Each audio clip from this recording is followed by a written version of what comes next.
Session 2, America and Religion.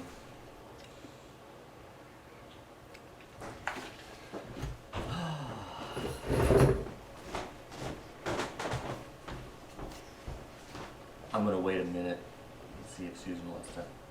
I'm going to give Susan a minute. Okay. We got plenty of time. I'm probably not. I got an hour and a half. I'm probably not going to use it all. Okay. All right. People can sit here and stare at me for a minute.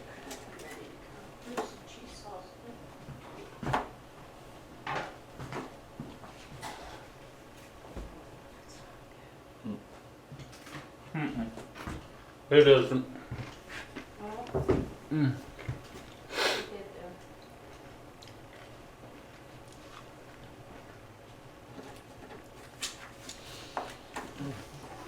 It smells good, Susan. It's making me hungry.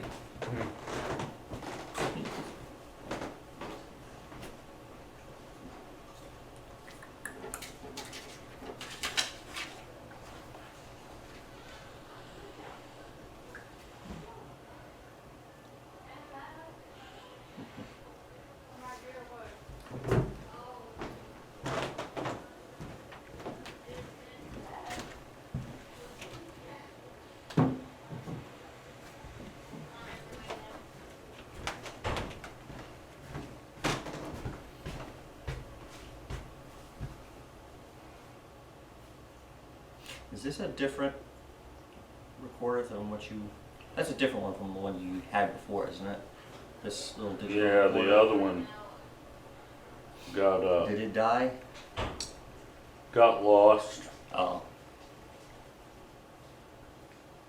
There's a story behind it. That's the story. Let's put it that way. That's the story and you're sticking to it? Yeah, whoever the one who told it is. Anyway. Does she know you're waiting on her? She said she wanted to come and listen, so I don't know how much more. You about ready, Susan?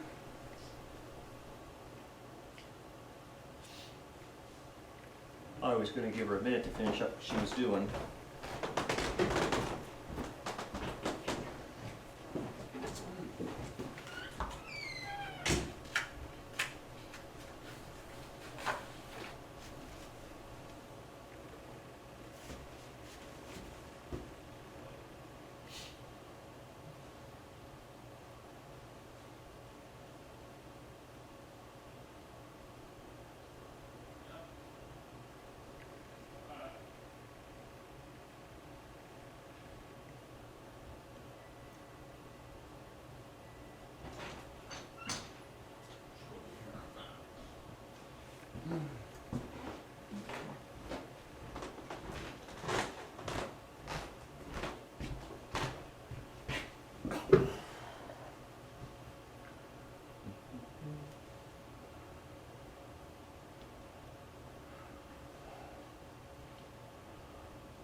Yay!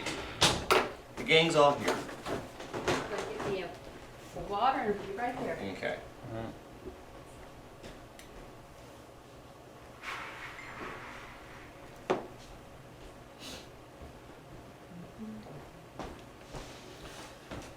All right. Session 2, America and Religion. Christians like to think that churchianity has a lot in common with America and freedom. And that somehow the church is the champion of individual liberties because the founding fathers included God in all of their writings. Now, I wrote that not having any idea what Paul was going to speak about, and that was actually the theme of Paul's first 2 sessions already this year. I also wrote that comment about 24 hours before Paul happened to post on Facebook this particular article. The Gospel Coalition is calling on pastors to discipline members who read too much online. And you alluded to that, I think, in your last session. I'm not going to talk about what this article has to say, although it is rather interesting and kind of frightening, and I honestly don't know how they're going to police that, but maybe they're going to have church snitches like the Puritans used to have. But I put this up here because it's appropriate for what I'm going to talk about, because I want you to call you probably can't see this paragraph here right down at the bottom. You're probably not going to be able to read that where you're sitting because it's kind of fuzzy, and I know you're not going to be able to read it online. But what it says right here, this is right at the very beginning of the article, 2nd paragraph. The author of this article says this: "The church has historically been a champion of freedom and free thought. In fact, it spearheaded the movement that eventually brought us Western civilization." Yeah, I read that. No, it didn't, and no, it hasn't. Okay, no and no, doubly no. You are wrong on both counts. Both of those statements are patently false. History records that the church has always been a source of oppression, intolerance, and an impediment to free thought. The Age of Enlightenment was actually a response to the tyranny of church orthodoxy, which is what led to the eventual founding of our nation. The church has always had more in common with collectivist ideologies, which is why the revelation in this article comes as no surprise to me. Okay? Seeking to control what the parishioners are thinking. Okay? Christians like to think that America exists because its founding principles are biblical, or that without the church's influence there would be no America. And actually that last statement might actually be true, but not in the way that church people would like us to believe. If the church had any influence in the founding of the United States, it would be as a negative example and not as a positive one. Just look at the Puritans. In a previous TANE conference, Susan gave us a fantastic historical overview of the sheer devastation that Puritanism wrought in the Massachusetts Bay Colony.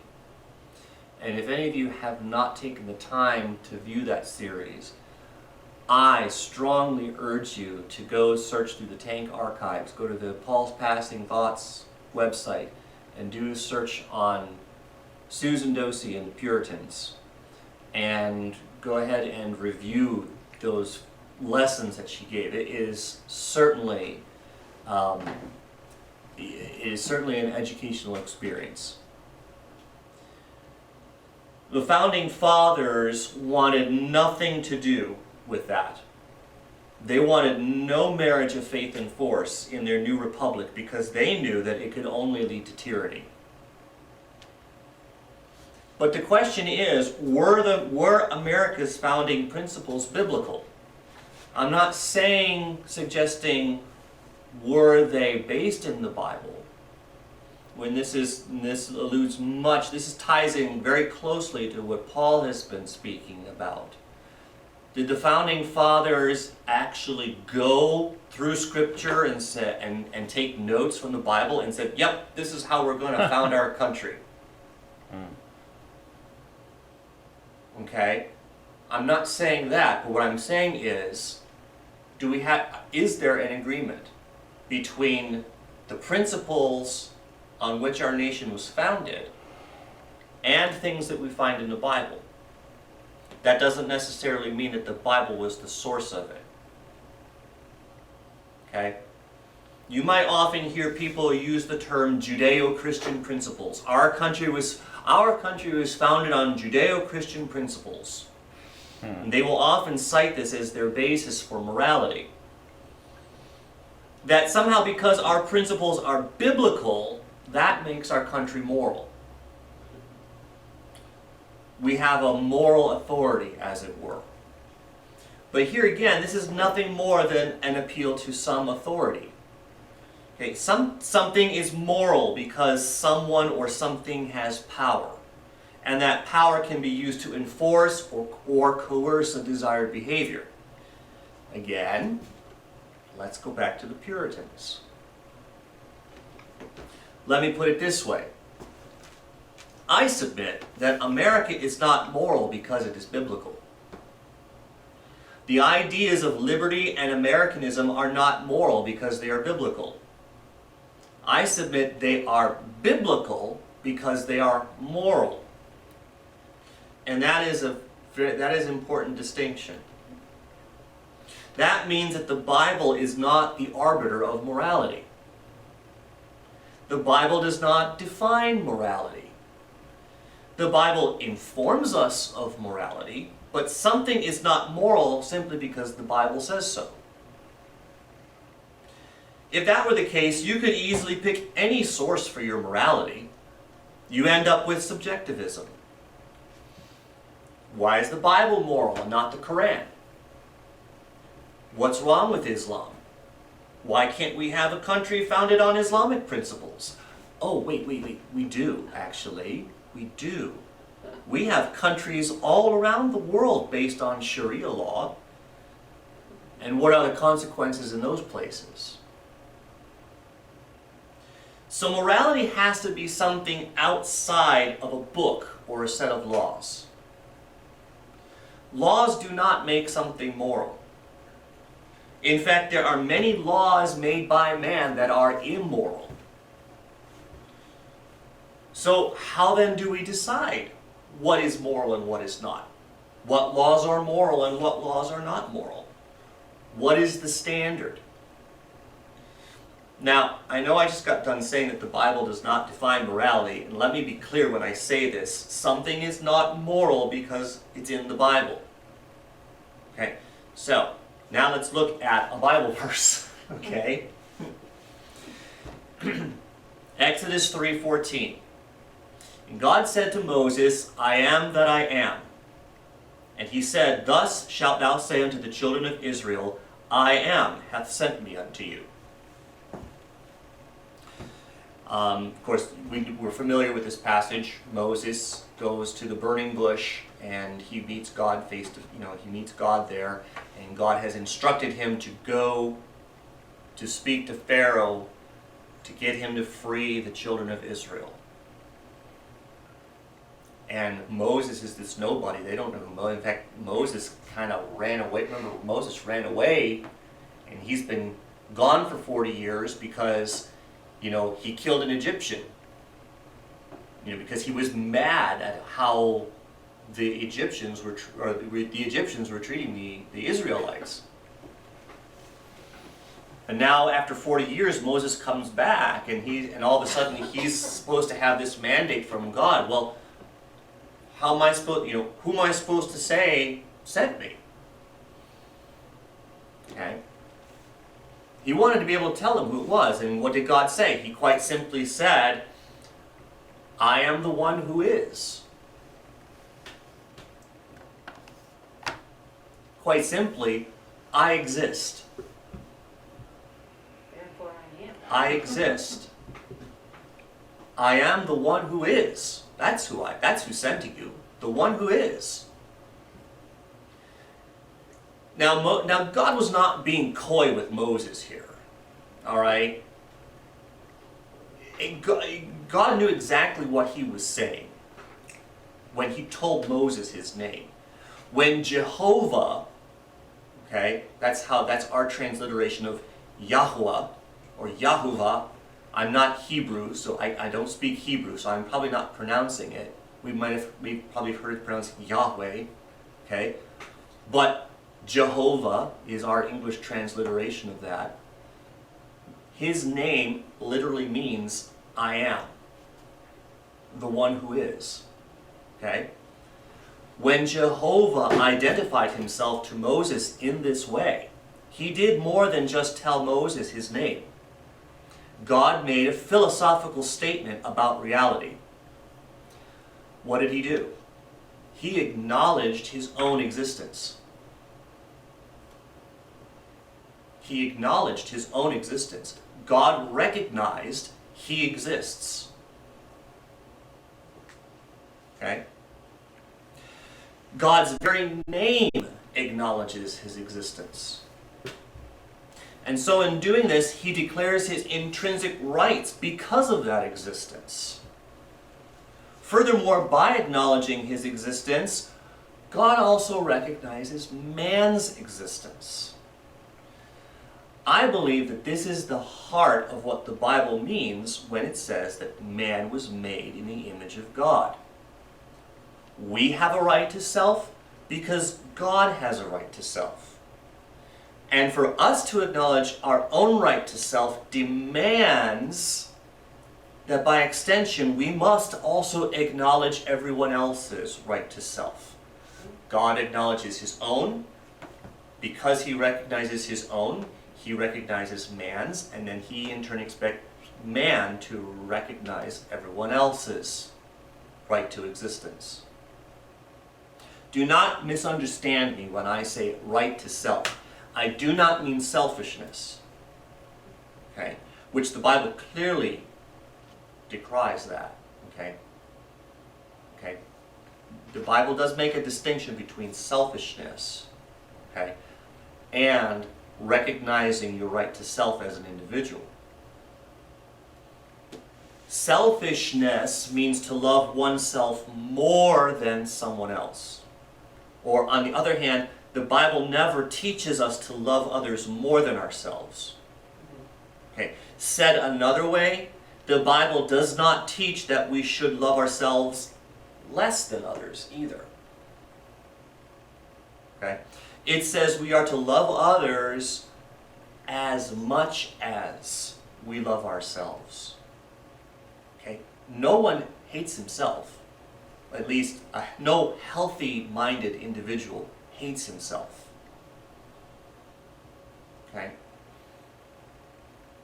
We do love ourselves, and there's nothing wrong with that, so long as that helps us to realize that we need to love someone else just as much. And herein is the way that we acknowledge another's right to self, when we treat others the way we would want to be treated. We see our own value as an individual, and in doing so recognize that others have that same value. That value includes one's right to existence and the means necessary to sustain that existence. Let me say that again. We value one's right to existence and the means necessary to sustain that existence. The United States Declaration of Independence embodied that notion in this way. We hold these truths to be self-evident, that all men are created equal, that they are endowed by their Creator with certain unalienable rights, that among these are life, liberty, and the pursuit of happiness. Now, collectivists love to talk about equality. And equality resonates on a certain level with most people because as Americans especially, I think everyone is familiar on some level with this phrase from the Declaration of Independence. We're all familiar, we have some vague notion of this idea of equality mentioned here. So we love this idea of equality. And when collectivists use the term, it almost seems like they use it as a weapon. After all, who would disagree with equality? But the proof is in the pudding, as we say, because this term equality is often used in conjunction with another word. It begins with the letter F. Anybody going to take a guess? My kids like to say this all the time. They usually say, "That's not Fairness. fair." Okay? So, collectivists will like to use fairness as, in conjunction with this word equality. They'll use these words interchangeably. And this is where they drive the wedge between us. Okay? Collectivists would have us to believe that they are unifiers, but the reality is that they use doublespeak to actually divide us. See, it's necessary to draw a distinction between people groups in order to manipulate your emotions. If you can conflate the idea of fairness with equality, then you can redefine reality. All of a sudden, it's not fair that your neighbor has something you don't. It's not fair that a man makes more than a woman. It's not fair that the minimum wage is only $8 an hour. It should be $15. It's not fair that that corporate executive is making millions of dollars off the backs of workers who are making a fraction of that. So in a very subtle sleight of hand, they have turned equality into fairness. And they want us to believe that when the Declaration talks about men being created equal, this is what they're really talking about. What they're really talking about, what collectivists are really talking about, when they speak in terms of equality, is they really mean equality of outcome. They want equality of outcome. And now we begin to venture into the web of tyranny that John Imler has taught us about year after year after year. If you remember, one of the pillars in that web of tyranny is the abolition of ambition. The abolition of ambition. Collectivists understand very well that some people will naturally be better at some things than others. Not everybody will be as good at all things. If you're good at something, somebody else will not be as good at it, but that person will be good at something that you're not good at. Right. Okay? So, as a result, these people who are better in a particular area, they will become better producers at that. And as a result, they will create more wealth for themselves. So, if you want to have equality of outcome, then what you do is you have to rein in those achievers. They cannot be allowed to achieve. You have to make it a sin to excel at something. But this is not how Americanism defines equality. That all men are created equal is to recognize that all men as individuals have the same basic rights to self and to existence. It is an equality of individualism. It is preserved in the right to seek those things which would secure that existence as an individual. Because each man is an individual unto himself, no one ever has a right to violate another's right to self. Okay? Because each man is an individual, no one ever has the right to violate another's right to self. Even God. Even God. Think about that. I had a conversation with a close friend some time ago, and I asked the question, why is stealing wrong? And I don't know whether it's important or not to add that this person is someone I used to go to church with, and he still goes to that same church that I left 9 years ago. As you might expect, he gave me a typical church answer. Yeah, well, stealing is wrong because God said so. It's in the Ten Commandments. Stealing is wrong because God said, thou shalt not steal. And so I asked him the next question. Okay, well, why did God say stealing is wrong? I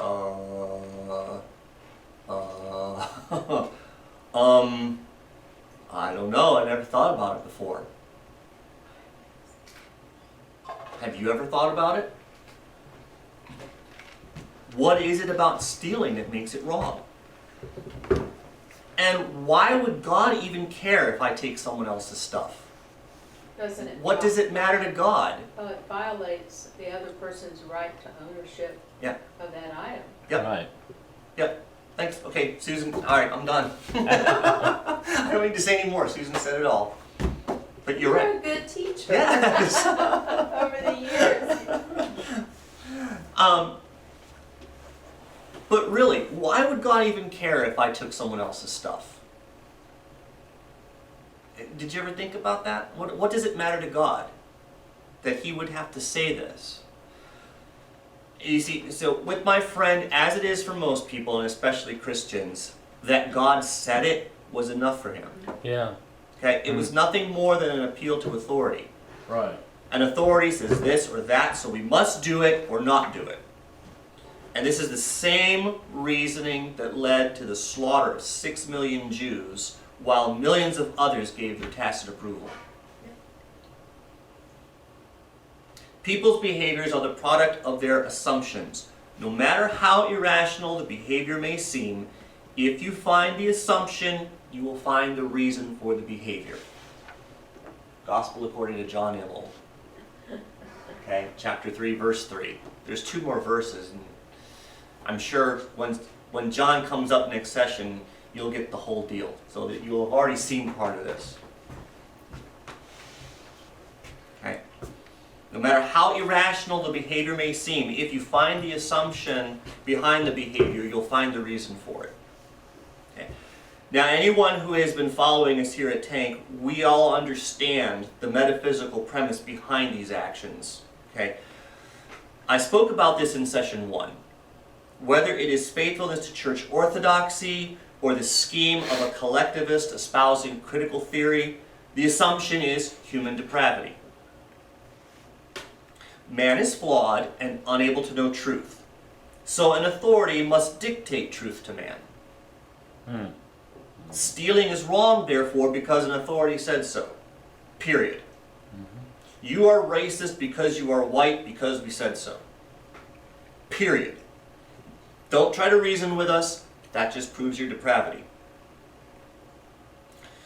So, please bear with me now as I continue to demonstrate my own depravity by moving forward with my rational argument. Well, Do you see what I did there? see, this is all your fault because what I can't get out of my mind is the guy that you used to be your pastor. I can't get past the whole thing of Stop reading being your puffy. Bible. Stop reading your Yeah. Bible. To the puffy, I say. I'm sorry, I can't get past that. He just, the guy could not stand puffiness. All right. So I'm going to go on and continue to validate my Hold on. depravity. So why did God say stealing is wrong? It's a simple question. And I challenged my friend with this, and he thought about it. But he did. He couldn't think of an answer. And so he finally broke down. He says, all right, well, why is stealing wrong then? Why is it wrong? Stealing is wrong. Susan, you made it, Danielle. You got it exactly right. You get the gold star. It's wrong because it is a violation of self. It is a violation of the individual. Our possessions are the products of our labors, which are an investment of ourselves. Your labor is an exchange of value. And this is how it works. You enter into an exchange with an employer who trades you wages for your work, an investment of yourself. Okay. Those wages then that you receive are once again in turn exchanged for those things that are necessary to further your own existence. Food, clothing, shelter, etc. And then if you've got any surplus left over, you can get a few luxuries. A car, a mobile phone, a flat screen TV, all right, and so forth. Okay. So in reality, everything you produce, labor, wages, food, clothing, car, TV, it is all a product of you as an individual. Okay? So when you sit down on your sofa in your house and turn on your 80-inch television to watch something, to watch your favorite show, just remember, that's you. You did that. You have that because you produced it. You may not have physically made the TV, but the reason you have the TV is because you were able to work and produce. And then you exchange that for these things. Okay? And you have a right to those things. You own them. They are yours because you produce them, because you have a right to self. It is you. Okay? Contrary to what people are taught, the Bible is not, listen, the Bible is not a theological book. I knew I probably just blew everybody's mind with that statement. The Bible is, right? The Bible is not a theological book. It is a philosophical book. If it is a philosophical book, then it is a book about ideas. If it is a book about ideas, then it has no authority. Moreover, it cannot compel you. It cannot use force against you. Only other human beings can do that. And the same is true with law. Okay? What is law? Laws are actually an abstraction. Laws are created in the minds of men to describe reality. Okay? They observe reality, they figure out how reality works, and then they make up laws. They make up laws which are basically statements about cause and effect. If this happens, that will happen. I see these things always occur all over there is an action and a reaction. There are consequences for actions. Okay? The laws do not make those things happen. The laws exist because man realized this is the way it works. That's what I mean when I say it's an abstraction. It's used to describe reality. Law is not force. Okay? That sign on the highway that says 70 miles per hour cannot stop you from going 75. Okay? You can go just about anywhere and you can see signs that say gun-free zone, but no gun-free zone sign ever stopped an individual who is intent on perpetrating evil. Okay? Law is not force. Law cannot compel anyone to do anything. No. So, the Ten Commandments says, thou shalt and thou shalt not. Okay, big deal. So what? Just because God says not to take his name in vain, does that stop someone from doing it? Just because the Ten Commandments says, thou shalt not steal, does that stop someone from doing it?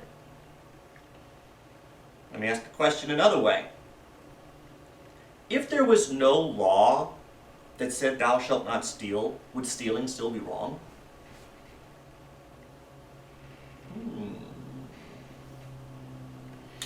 Would murder be wrong? Would adultery be wrong? How do we define good and evil? The real question is, what is the basis for morality?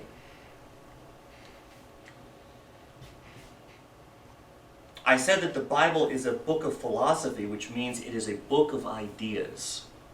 So if the Bible is a book of ideas, then that means the Ten Commandments are not simply an authoritative codification of do's and don'ts. It is a philosophical statement from God to man about the value of the individual. It is first and foremost a statement about how God values himself. And because God values himself, it is also a statement about how God values man. Conversely, it is a statement about how man is to value God, and also how man is to value himself and others. God's very first statement to man is an appeal to God's own sense of self and value. God as an individual. I am God, I exist, I have value. Therefore, the way we show God that we value him is to have no other gods before him. We do not make vain attempts to conceptualize God's sense of self by making an image to represent that. We do not mock God's name because his name is intrinsically tied to who he is. To violate God's name is to violate who he is. Man too has value. He has value as self. Therefore, we honor our parents. We don't murder. We don't commit adultery. We don't steal. We don't lie. We don't covet. Not because God said so, but because we acknowledge that this would violate another person's right to self. And this is the basis for morality. It can be said then that the definition of morality is anything that does not violate God or man as self. Okay? Hear that again. The definition of morality is anything that does not violate God or man as self. So, how do we determine if a law is moral or not? We ask the question, does this law violate God? Does this law violate man? Yes or no? That can be our litmus test. Okay? God's command not to covet, that's the 10th commandment. The very last one, it appears to be all-encompassing. He seems to just kind of throw that in there at the end. The last commandment perfectly reduces everything down to the root motivation for all violations of self, and that is control. A desire to usurp for oneself that which rightfully belongs to another. Why does somebody steal? Because I want it. I want what he has. And I'm going to do what I need to do to get it. Okay? Why do I kill somebody? Because I want control. Alright? Why do I do what I do? Why would I violate another person? Because I don't want to be in control. I want it. I want it. I want it. I want it for me. Okay? And what is that desire caused by, Paul? The desire? The desire for control is caused by what? Sin. Sin. The Bible describes sin as an entity that seeks to control others. It's driven by a desire to do so. Mm-hmm. It seeks to master and to enslave. It seeks to violate another for its own benefit, to wield control over another. The New Testament offers another perspective on covetousness. In Ephesians 5:5, the Apostle Paul said, "For this ye know that no whoremonger, nor unclean person, nor covetous man, who is an idolater, hath any inheritance in the kingdom of Christ and of God." And in Colossians 3:5, he says, "Mortify therefore your members which are upon the earth, fornication, uncleanness, inordinate affection, evil concupiscence, and covetousness, which is idolatry." Okay, notice twice there the connection he makes between covetousness and idolatry. The Apostle Paul had a unique insight among the other apostles in that he was a certified expert on Jewish law. This perspective gave him an ability to draw parallels between Old Testament and New Testament concepts that others did not. The Apostle Peter even declared in the book of 2 Peter 3:16 that many of the things which Paul taught were hard to understand. And in these two particular passages, Paul sees covetousness as a form of idolatry. And that's an interesting piece of the puzzle, because one of the 10 Commandments already talks about idolatry. Now, usually when one thinks of idolatry, we usually think of graven images, because of the commandment that says, "Thou shalt not make any graven image." Right? But Paul seems to suggest that idolatry involves more than just statue worship. It is a violation of God as self. Okay? It is a violation of God as self. Covetousness is a violation of man as self. You see what Paul is doing here? He's drawing the relationship between the two. Between God valuing man, man valuing God, man valuing other men.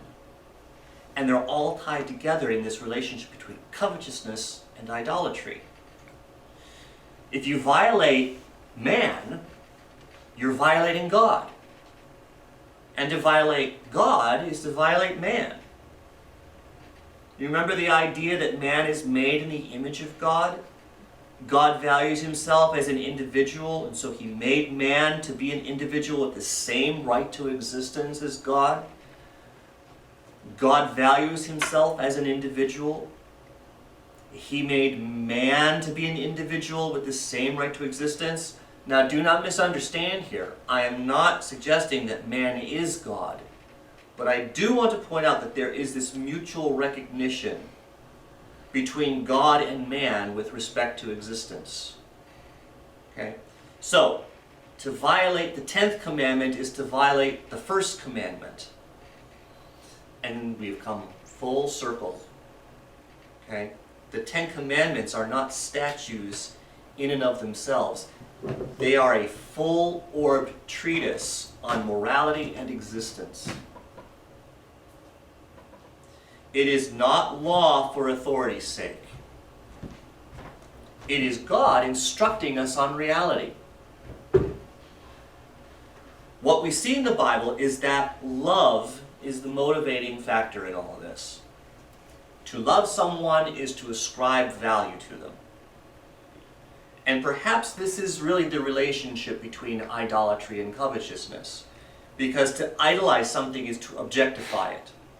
And to assign it a value based on its desirableness to oneself, rather than its valuableness as an individual in and of itself. Okay? I don't value you because you're important to me. I value you because you are valuable.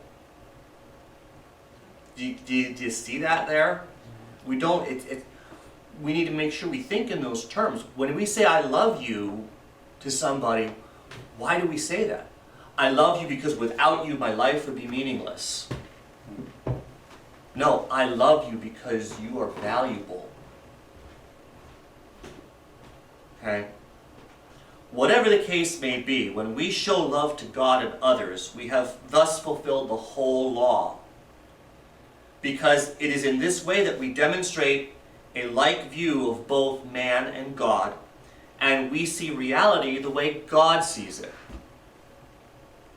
This is important to recognize because, like I said, the Bible is not the source of morality. It can inform us of morality So I think it is valid to suggest that when the founding fathers looked at Scripture, it wasn't so that they could glean ideas in which to frame a nation. They looked at it and said, hey, that's consistent with what we already know. You know, they could look at it and say, hey, we know this to be true, and look, God agrees with us. That's it. Comments? I'll give you your gold star later on, after dinner maybe.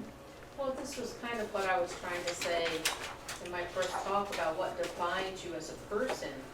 We cannot let someone else define us. I think this is, God has given us worth, and we find that value that God assigns to us because we're made in His image. Mm-hmm. So we must not let other people try to redefine us into their image of who I should be. Mm-hmm. And we do this, I hear this so much, you need to do this, and you need to do that. You need to stop doing this, and you need, and this is the whole point of my state of being. Mm-hmm. And along those same lines, when you were talking about identity, you know, we hear, I'm going to use this as an example because it's the first one that comes to mind. It hasn't been something that's been that hasn't been in current events recently, but in years past, particularly with the whole alphabet community movement, talking about these rights and you know, they want these rights and that right, and what they're doing is they're basing their whole identity on a behavior, right? I behave a certain way, therefore I'm entitled to certain things. Well, our identity is never based upon a behavior, okay? And we don't get certain rights, or we're not entitled to certain things because we behave a certain way. We have rights because we're an individual, because we're a self. Okay? And so that's where I think the whole, you know, so it could be the alphabet community. I say that because they're always adding letters. Okay, and I can't remember them all in the order in which they go. All right, but you know who I'm talking about. So it could be them, it could be blacks, it could be women, it could be transgenders, whatever. They're looking for certain special treatment, or they're looking for something that they think they're not getting because they are this or that. And I stop and say, hold on, I agree you should be treated a certain way, but not because of who you're sleeping with. Okay? I agree you should be treated a certain way, but not because your skin's a different color than mine. Okay? I agree that you should be treated the same way I'm treated because you're a person just like me. Okay?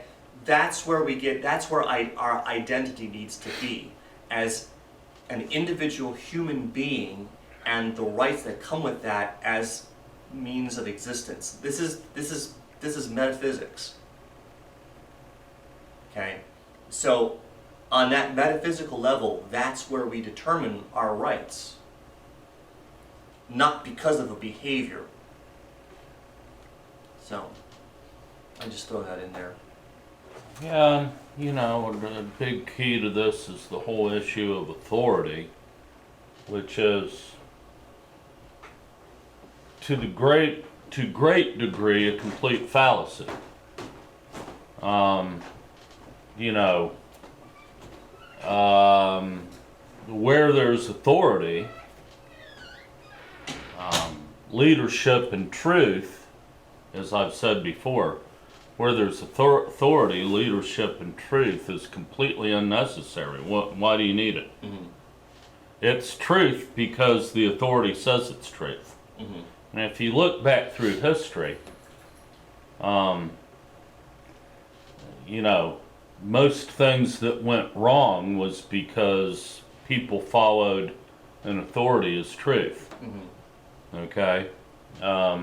In marriages, it's huge. I guess the illustration I like to make is that you can't make anybody do anything. Mhm. Well, yeah, you can kill them. Okay. Mhm. But you still can't make them do Yeah. what you want them to You're do. definitely not going to get them to do what you want to do if they're dead. In fact, I don't remember the lady's name, but she was a British spy who was captured by the Nazis, and she would actually mocked them in court because they gave her 2 death sentences. Mhm.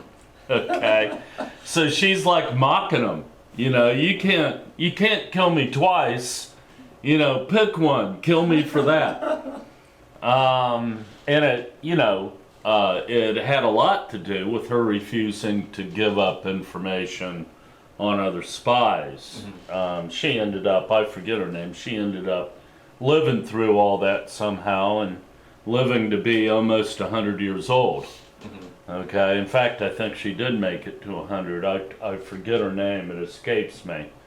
But when it gets right down to it, you can't make anybody do anything. And if I may, I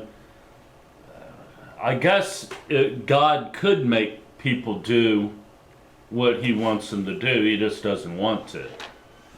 Obviously, you know, I don't know about that now. I mean, that gets into a whole other subject when we're talking about Yeah. God's omnipotence. So, yeah. if we're made in God's image and we can't make other people do what we want them to do, can God? Does Right. God actually have the ability to do it? When you say can, are you talking about ability, or it's the difference between ability and desire? So I don't know. I would go one step further, and I would actually ask the question: does God even have the ability to make somebody do something against their will? Well, that could be argued, but authority, what people have a hard time understanding, and which is closer in line to what you're talking about, authority and love are mutually exclusive. Mhm.